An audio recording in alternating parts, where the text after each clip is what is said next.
Hey, good morning, everybody. What's up, Maury? Showtime, you say. Good morning. It's Thursday.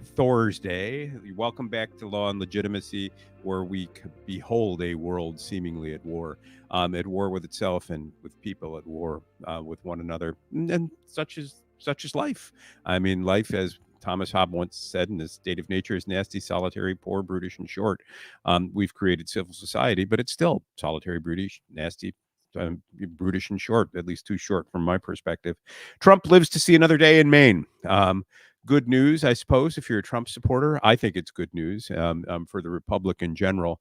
In other words, the Secretary of State's decision removing Donald Trump from the presidential ballot in Maine in both the primary and I presume the general election has been stayed or has been vacated, at least for the time being. A Superior Court judge, Judge Bellows, I believe it is, has ordered that pending a decision of the United States Supreme Court on how best to interpret Article or Section 3 of the 14th Amendment, Trump must remain on the ballot. I think that's the right ruling. I think that clearly there's a division in the states about what to do with this constitutional provision, and how to interpret it and how to implement it. And for those of you who are new to the issue, obviously we're governed by a constitution. It is the fundamental law of the land. It can be the fundamental law of the land can be amended, and once an amendment becomes part of the United States Constitution, it becomes the supreme law of the land. That is to say, all courts must follow it, and all public authorities must follow it, and every person has rights under it. That's the point of calling it a constitution, at least in the United States legal system. Well, in the wake of the Civil War, Congress passed the 14th Amendment that guarantees equal protection of the law and due process of law to all persons, not just citizens, but to all persons in the United States.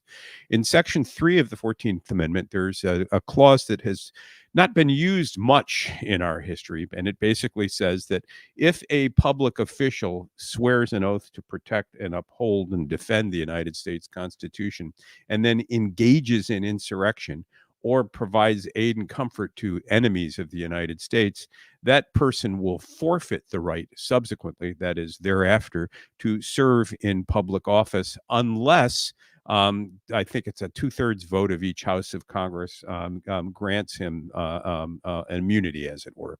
And so this clause has been forced into action around the United States to try to keep Donald Trump off the ballot. And several states have concluded by a variety of means that he should be. There was a 5-day evidentiary hearing before a Colorado Superior Court judge, and that resulted in a conclusion that he should be kept off the ballot. The Colorado Supreme Court upheld that, and the president, Donald Trump, then went to the United States Supreme Court asking for review of that decision. The United States Supreme Court granted certiorari, that is to say, the justices agreed to hear the case. It's on an expedited briefing schedule, and the final briefs in that case will be submitted, I think, by court order on or about February 8th. And we should probably have argument in the U.S. Supreme Court on that issue end of February, early March, a decision probably by May 1st.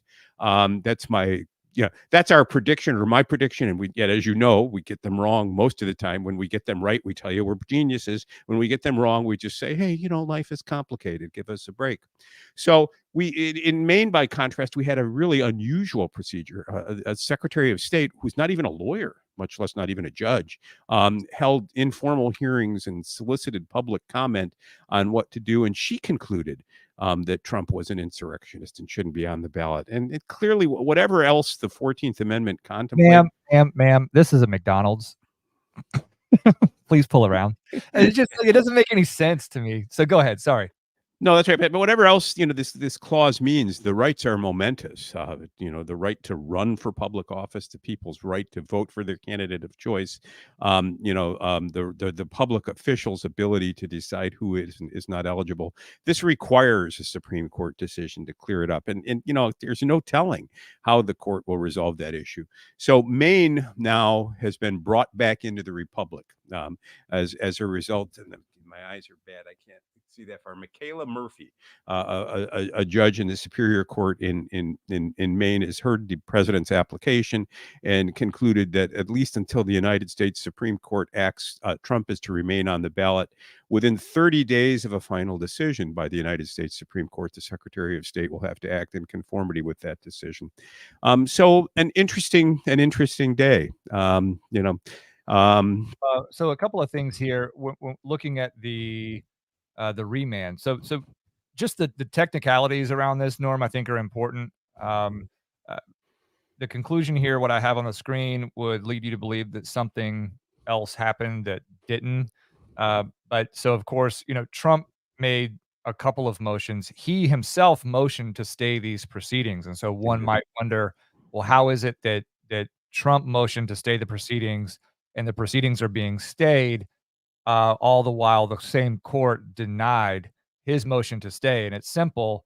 The remedy is under the Administrative Procedure Act, which is not what Trump alleged as the basis for staying the proceedings. The court actually found that within Trump's argument, it lacked the authority to grant a stay of an administrative proceeding that has already began, right? In which case it deferred to a reading of the Administrative Procedure Act and found compelling argument, rare, but a compelling argument to remand as it has and to stay the Secretary of State's finding pending the Supreme Court's resolution, and then has ordered the Secretary of State on remand within 30 days of the ruling in the Colorado Supreme Court case to either modify her finding, to withdraw it, or otherwise to conform with the Supreme Court's ruling. So really interesting. And the court also goes to great lengths to tell the background of this case and the litany of federal issues that are implicated, that the court, I think, wisely says these would all be matters of first impression for for someone in Maine, for a justice in Maine to be interpreting federal issues of this magnitude. We don't want to do that, right? This No. properly in front of the Supreme Court. We're not going to take those on. One thing to point out, though, I'm going to go up to the top here because I always like knowing what the strategy of the petitioner is. In this case, it appears that Trump has argued everything under the sun, which I think I just smile at, right? So it says, on appeal, President Trump makes a number of arguments as to why the ruling should be reversed. And the ruling being Shanna Bellows' ruling that he's an insurrectionist and therefore disqualified under Section 3 of the 14th Amendment from being included on the primary ballot. And I still can't get over that. He's an insurrectionist. What does that make her? An asshole? I mean, and framing the ruling, right? Because I mean, you even capitalize why the ruling is wild. Anyway, he claims the secretary exceeded her authority under state law. That's one. That he did not receive due process in the administrative proceeding in which he was found to have engaged in insurrection. That's two. That the secretary is biased. That's three. And that Section 3 of the 14th Amendment cannot be interpreted as a matter of law to invalidate his primary petition. That's number four.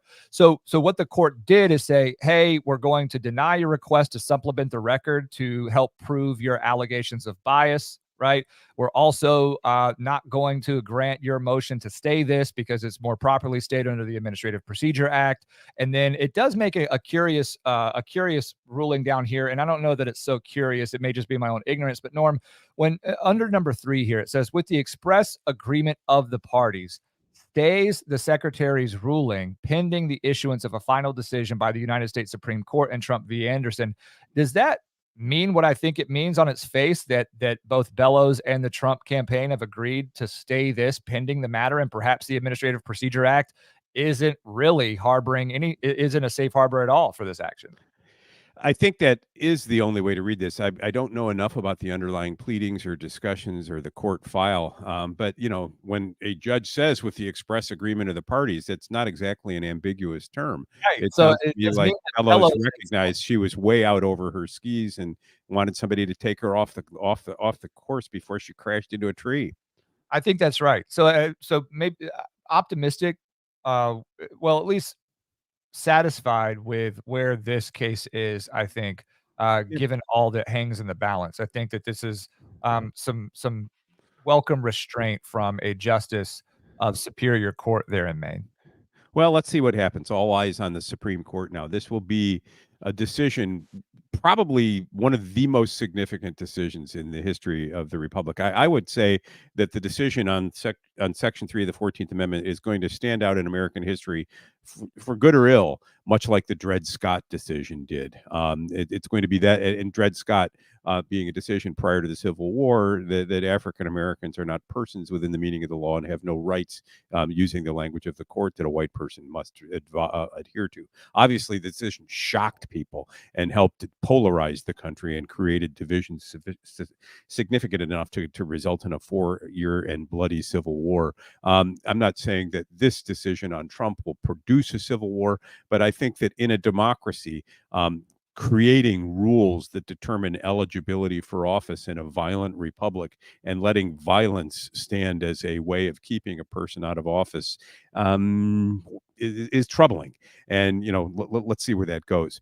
Jackson Much. Barrett over on Rumble says, "Would the 14th Amendment have been ratified if that sentence was contained within it? Of course not. Yet people think this is what it says slash means." I point that out to say that when I read this ruling, or this order from Justice Michaela, I had the same again, it's like one of the first things on this ruling. I'll just pull it up quickly again, and I know we're gonna move on here, Norm. But one of the first things that you notice is that, they have the quoted text of Section 3 of the 14th Amendment.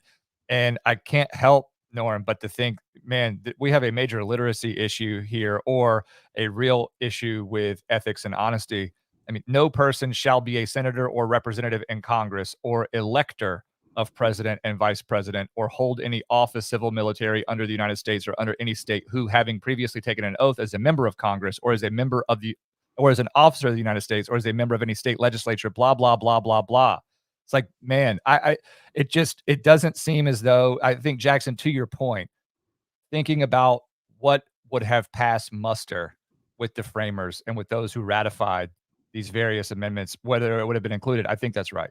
So anyway, Well, I mean, I don't know enough about the history of that clause. Candidly, I went to law school many, many years ago, of litigated constitutional claims for 30 plus years. I never even read Section 3 of the 14th Amendment, other than to glance over it to say, well, I read the Constitution, until this year in a law review article. Made hay of it, and I thought, wow, there's trouble coming, and there is. What interests me most about this paragraph is how the courts will read it. What principles of constitutional interpretation they will use to discern its meaning. And I think that we'll see discussion of democracy reinforcing norms as a theory of constitutional interpretation. That's a liberal notion that favors putting Trump on the ballot in spite of what 14.3 says. But then originalists who want to talk about the original public meaning of the document will say, well, that bars against, those are largely conservatives. They will be inclined to say that should keep Trump off the ballot. So what we have is a case that makes people constitutionally haywire. They're going to have to choose an interpretive canon, a way of addressing the meaning of these words and giving them practical import, and that might be at odds with their political biases as jurists. I very much look forward to the argument in that case, and I very much look forward to reading the decision. Donald Trump. Let's talk a little New Hampshire. Just briefly before we go to yet another Trump story.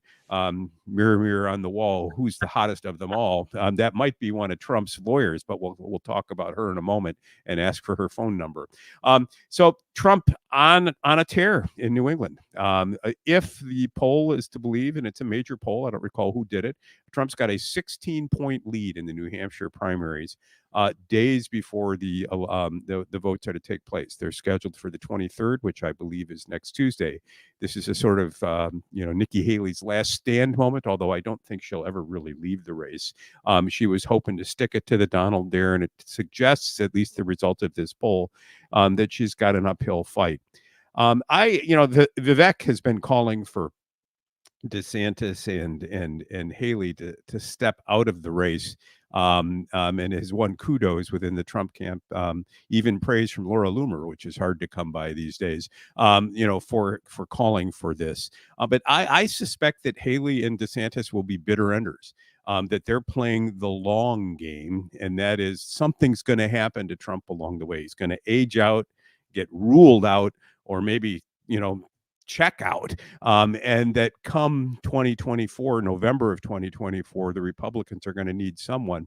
I'm reading disturbing reports that Nikki Haley's been getting a lot of fundraising from a never Trumper, whose name escapes me right now, but the same man who's funded litigation against Trump has poured enormous resources into Haley's campaign. I've seen chatter online that the deep state plans to assassinate Trump, just when it matters, or on the eve of destruction, so that Haley can come in and be the savior, the bipartisan savior of the republic. I don't know. Are you thinking about Reid Hoffman?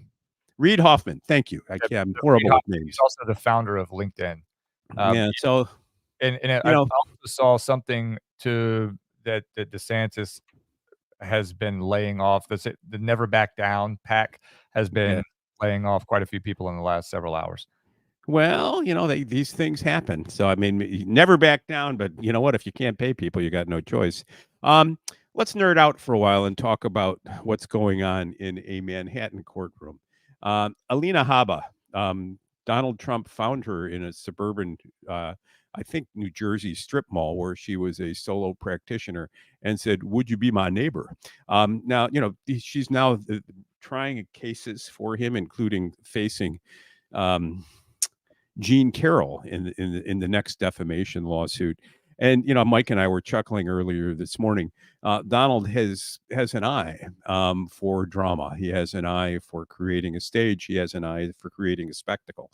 So, would I rape Jean Carroll when I can hire any lawyer I want? Miss Habba, speak. And so in struts Miss Habba, a lawyer of uncertain pedigree with no real credentials to her credit other than the representation of Donald Trump. But the eyes of the world are now upon her. And as she stands in Judge Kaplan's courtroom in Manhattan, she's digging a hole for herself that suggests she may be going the way of Jenna Ellis, that by the time this case is over, she could find herself in deep disciplinary trouble. Why?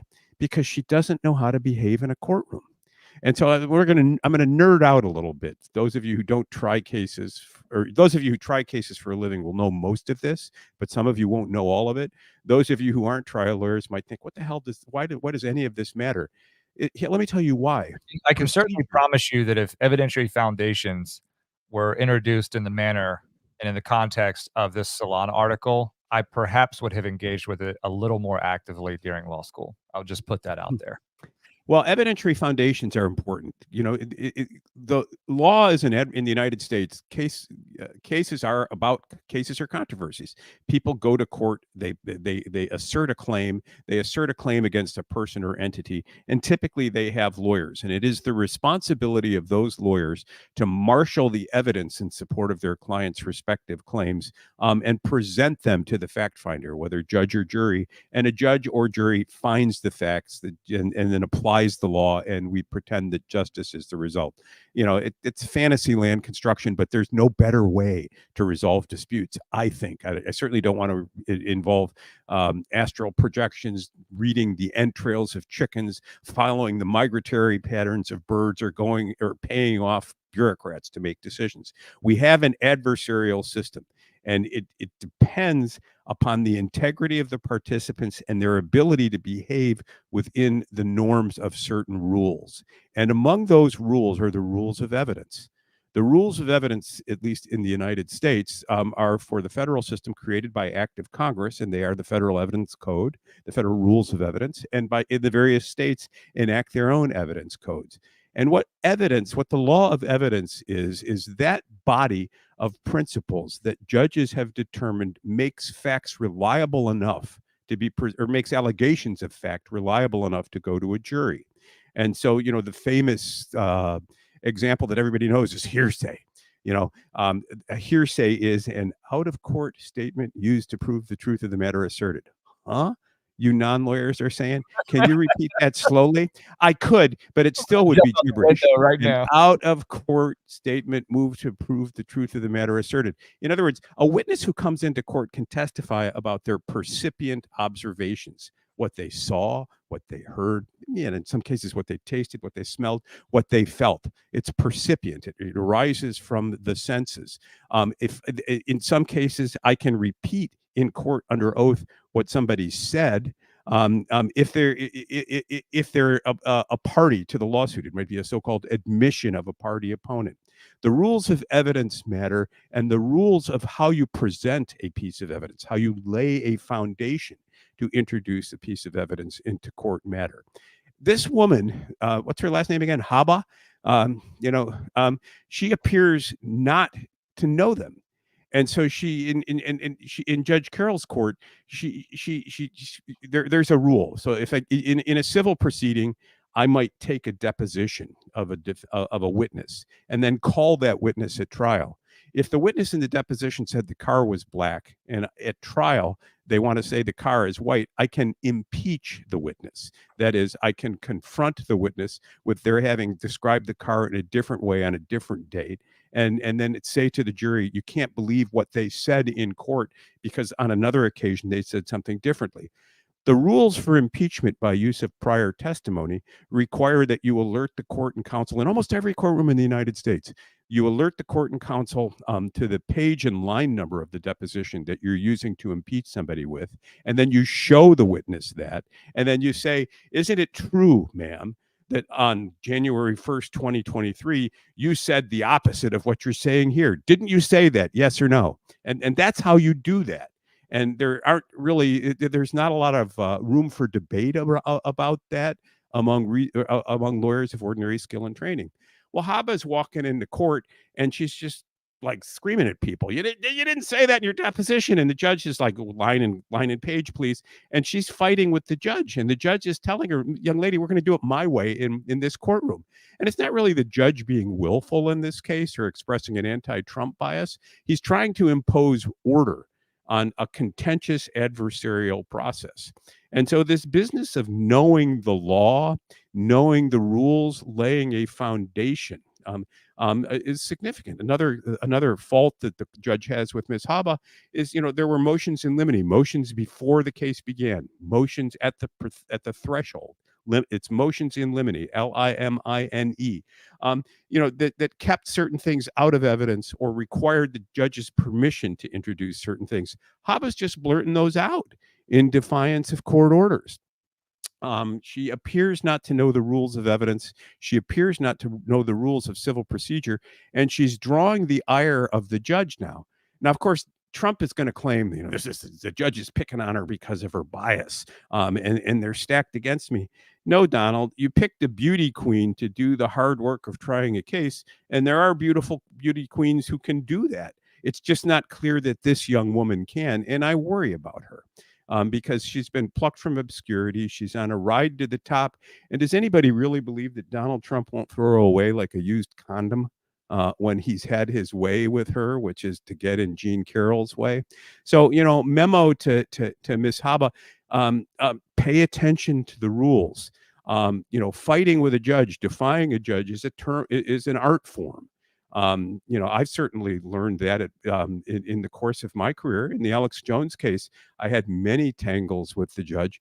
And in the end, she suspended my law license for conduct unrelated to anything that happened in the courtroom. But you get the impression that she was looking for a way to even the score with me. And, as Emerson once said, you best kill when you shoot the king, you best kill him. Same thing applies to queens. So, I have some concerns about what's going on in the Haba courtroom. The judge is getting it into it with Trump. Trump was disrupting the proceedings the other day, and the judge said, "I'd hate to have to throw you out of here. You'd just love that, wouldn't you?" "I certainly would." Trump, or Trump screams. And it's not a circus. And Donald, isn't P.T. Barnum, and his young lawyer without much trial experience needs to treat these proceedings seriously, and not expect the sympathy of the press and of the world if she can't even follow basic rules. Yeah, and I think it may be difficult, Norm, for non-attorneys watching the stream to understand. I think the true charge of what you're saying, but I think I understand it in a unique way, having started my practice from scratch, and understanding that there are subject matter areas, there are certain competencies that have to be honed, developed. An understanding has to be enriched. And certain enrichment may only occur through experience. That's not to say that Alina is not as talented as is required to be in this Well, case in the capacity that she is. However, I think that what you're saying is that her career could be derailed with this very it acute. will be derailed because she brought nothing to the table, other than a model-like appearance, and so that'll draw all the eyes in the courtroom to you. But when the eyes are on you, you better do something other than bitch at the judge. So Yeah, here, and so here's what do you make of this exchange that's quoted in the Salon articles? That's the reason I've got this on the screen, is that there is this back and forth. And again, the context for this is Trump is trying to have this hearing delayed so that he can attend his mother-in-law's funeral. And so there is a particularly emotional backdrop from which all of this emanates. But this exchange, I think, Norm, provides you the opportunity to talk about, I guess, the deference afforded to judicial officials, but the relationship between attorneys and judges, because you spoke on that before. So I'm just going to quote here: "The application is denied. I will hear no further argument on it," Kaplan told Haba, who then attempted to continue speaking. "None. Do you understand that word? Sit down," Kaplan reiterated. "I don't like to be spoken to that way, Your Honor," Trump's lawyer replied. And then, "It's denied. Sit down," Kaplan said, cutting her off. So as a small snapshot, what do you make of her saying, "I don't like to be spoken to that way, Your Honor"? well, so first of all, let me tell you what's truly remarkable about this. In more than 30 years of going to court almost every day, and I'll be heading to court this afternoon for sentencing in a murder case. The client stabbed his wife 38 times, and he's getting sentenced today. I know a little bit about courtrooms, but only once in my entire career have the words "Your Honor" ever escaped my lips. They're the judge. And so, there is an adversarial relationship baked into the lawyers and judges in a courtroom. And the lawyer's job, in any lawyer's job in a court proceeding, is to win. And sometimes the facts and the law are against you. So you press the record, you make issues so that your client has an opportunity to take an appeal and perhaps get a new trial. And third, you force error. When you sense weakness in a judge's decision or indecision, on his or her part, or where there are differing legal doctrines that are seemingly in conflict with one another, and you can't satisfy both, you force the judge to make a decision. This business of forcing error is what separates true trial lawyers from beginners. That having been said, in the end, it is the judge who rules.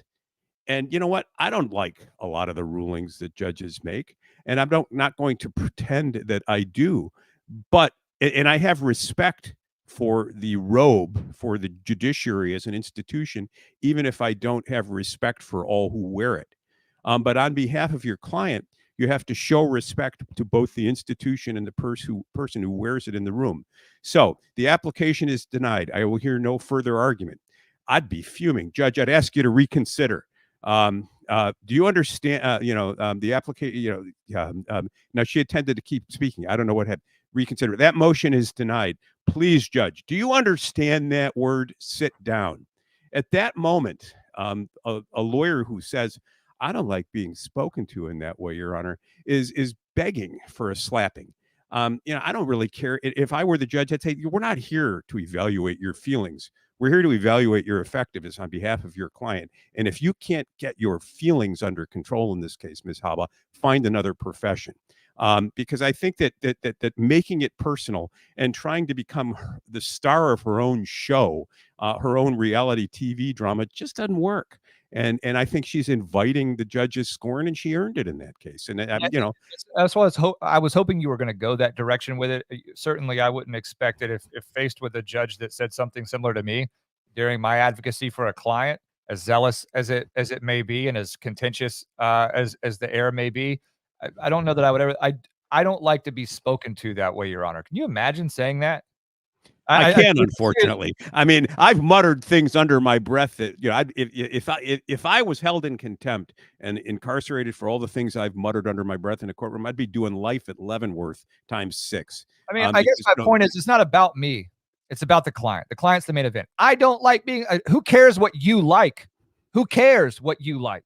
It's not about. At that moment, she lost all effectiveness in the courtroom, in my view, because she made the case about her. The trick, there's a line in a courtroom that you have to learn to approach, and you can even tiptoe on it. But once you cross it, you're done. And so I think that, keep an eye on that. There's more to be said. At some point, Mike, at some other day when we have time, ask me about the difference between using a document to impeach, to refresh recollection, or as past recollection recorded. These are 3 different rules of evidence, and not one trial lawyer in 100 knows how to use them, and not one judge in 50 understands the difference between the 2 of them. And when you're in a courtroom arguing your case and you lay a foundation for one and the judge applies the laws to the other, it can drive you nuts. But I see you put on the screen. We had a big win last night here. And I certainly want to reserve some time for tomorrow morning for you to unpack this case for our audience. Yet again, Norm is swinging a wood bat and beating Yale over the head with it. So go ahead for a second and kind of tap dance on the win here. Years ago, Yale recruited a world-famous cardiologist named Michael Simons from another institution. It gave him the chairmanship of a department, a professorship, and access to an endowed chair and directorship of a research institute. Dr. Simons fell in love with a woman at work. She was Italian. This native Russian speaker who learned English to practice medicine in the United States taught himself Italian so that he could write her a love letter. And he wrote her a love letter. Whoa, you read that thing and your fingers catch fire. She didn't like it. He was disappointed. She started dating another man where Dr. Simons worked. That man got into professional difficulties. They brought a Title IX claim against Dr. Simons, saying he sexually harassed this woman. I don't think he did, but Yale concluded he had. And he was briefly suspended from some, but not all of his positions, and then brought back to Yale. And he kept the Robert Berliner Chair of Medicine, a very prestigious chair. He's back at work now, and he's paid his dues, as it were. He's been punished within the meaning of the university's sexual harassment code, and life should move on, right? In sweeps the Me Too harpies onto campus, and what? He's got an endowed chair, the Berliner chair. The Berliner family asked that the chair be removed, and Yale and the people at Yale want further consequences for Dr. Simons, but he's already been punished. So we brought an action and Yale obliged by further punishing him. So we brought an action in the United States District Court for the District of Connecticut saying that under Title IX, which guarantees equal educational opportunities to people in educational institutions regardless of sex, his rights to due process, to fair treatment were violated because he was punished twice for the same thing. And it was a novel legal theory because there is an emerging body of law in the federal appellate courts that are applying basic constitutional guarantees of fairness to due process as guaranteed under Title IX. And so we've brought this sort of double jeopardy type claim to the district court. Yale moved for summary judgment. That is after discovery, and we've named as defendants and taken the depositions of the Yale president, of the dean of the medical student. All of these all of these people are defendants in this case. We took all of their depositions and opposed it, and the district court in Connecticut last night agreed with us. We're going to go to trial and bring this legal theory to a jury's attention, where we'll be looking for justice for Dr. Simons. Whatever faults he may have, and however improvident his love of his Italian colleague may have been, he paid his price, and he shouldn't have paid that twice because of the political motives of the Me Too movement. So we'll report more on that case later. It's a very exciting win. People around New Haven are saying, they must hate you at Yale because we had another win in a Title IX context against Yale just a couple months ago in a case involving a student named Saifullah Khan. I'm told there's going to be a building named after me at Yale. It's going to be at the waste disposal site, the Pattis trash compactor building. Let's get rid of the trash. So we'll see. Where somebody had a note up here about the Haba case, whether maybe Haba is laying a foundation for an ineffective assistance of counsel appeal. Julian, ineffective assistance of counsel is a Sixth Amendment doctrine, and it applies only in criminal cases. So in under the Sixth Amendment, a person accused of a crime has a right to counsel. The courts have held that means the right to an effective assistance of counsel. That is someone who knows what they're doing and acts within the norms of a reasonable lawyer. It's closely related but not identical to a malpractice claim. I don't think Ms. Haba is setting herself up for a malpractice claim. I just don't think she knows her ass from her elbow in a courtroom. And I think Julian knows everything that you just said, and I think that he was just joking. All right, well, never mind. I just, I nerded out. I love the law. What can I tell you? I like talking. I love it too, but Julian's quick with it. One thing that you also didn't know is that we both have TDS. Trump derangement syndrome. No, Junior, I love you, and you troll us, and we've had this discussion before. I don't like Donald Trump, but I'd vote for him. Okay, I think when he misbehaves in a courtroom and behaves like an asshole, he should be called out for it, because I think the courts matter and our institutions matter.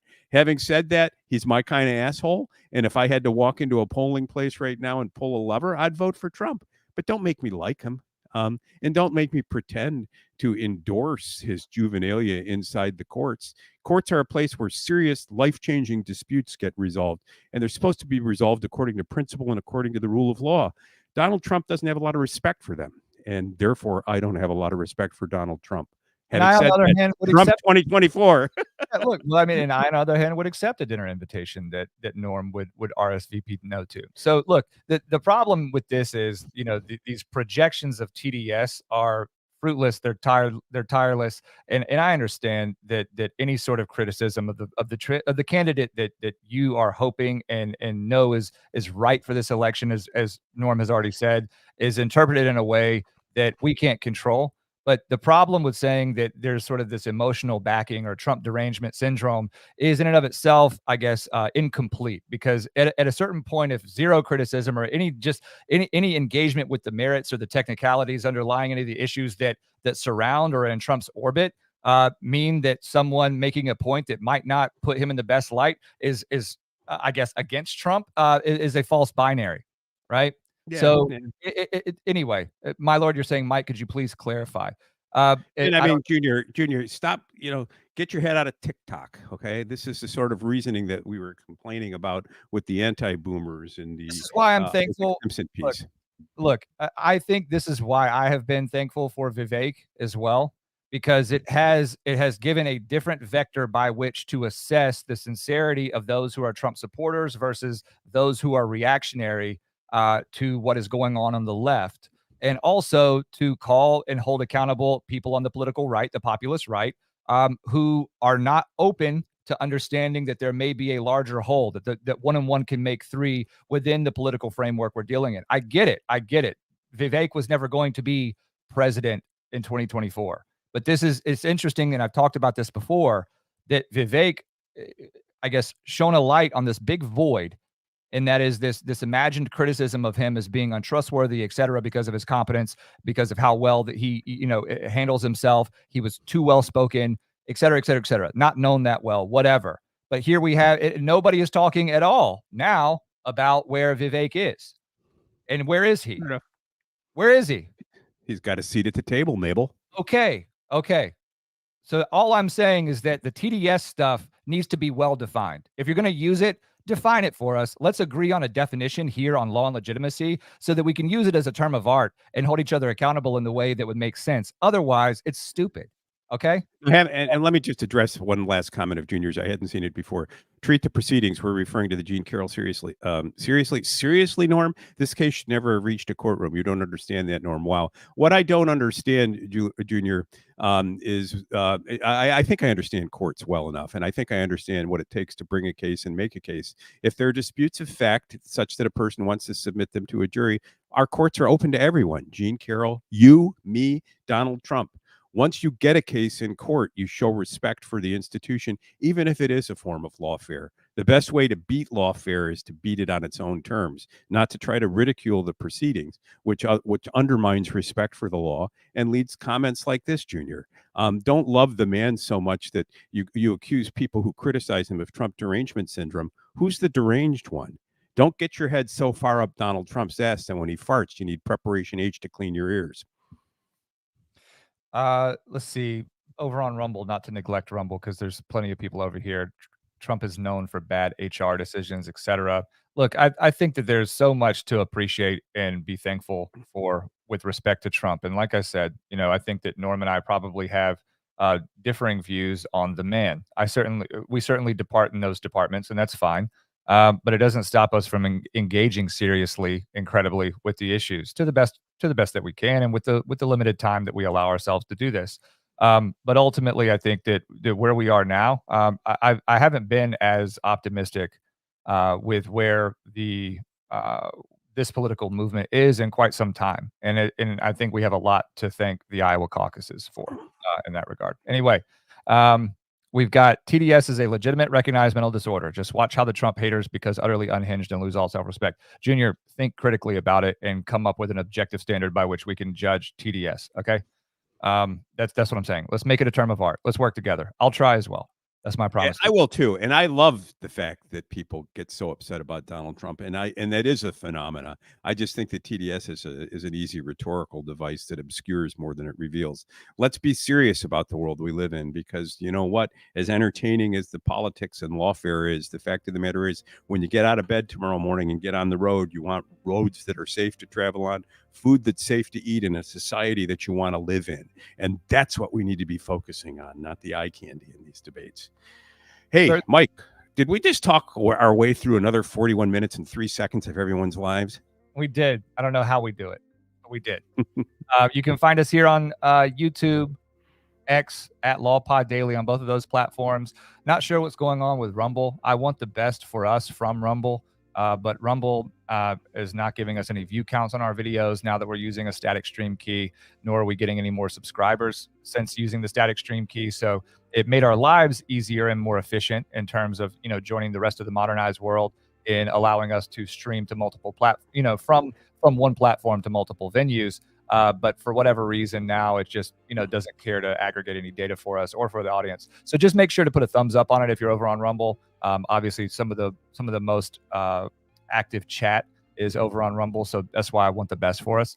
But what is working well right now is YouTube. All of a sudden we had a surge in YouTube views overnight. We've got plenty of comments, and I think some of you may like being able to individually spotlight your comments in the YouTube chat. And on X. So those two platforms, we can do that. If you look at the live broadcast on X at LawPod Daily, we can get your individual comments here on the screen and engage with them like we have in the past. And if you do it on YouTube, the same thing as well. For now, we will do what we need to do to keep Rumble alive, and maybe they'll get their stuff together. If not, you can always find our audio only over on Apple Podcast, Spotify, Google Play, Overcast, etc. Preparing next week's newsletter as we speak. Looking forward to putting together a what we're reading list. Go to lawandlegitimacy.com and subscribe to the LAL newsletter coming on Monday. Next one is on Monday. So ordered.